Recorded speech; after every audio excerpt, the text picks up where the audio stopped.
بسم الله الرحمن الرحيم. حجازي إبراهيم عبد المجيد ثريا، إمام وخطيب ناجح.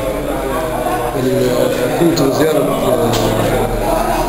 قرية كريمنور، نزلنا على الحزب وكان به محاضرات طيبة، وكان استقبال إخواننا استقبال طيب، وكانت روح الحزب والإفراد كل من فيه يعني روح طيبة.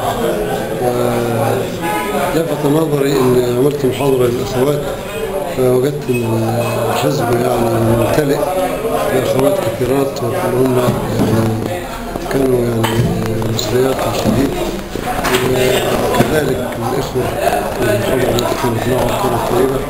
أسأل جل أن يوفقهم بالخير وأن يعينهم على العمل بدين الله عز وجل، وأن يجعل ذلك في ميزان التوفيق وكتاب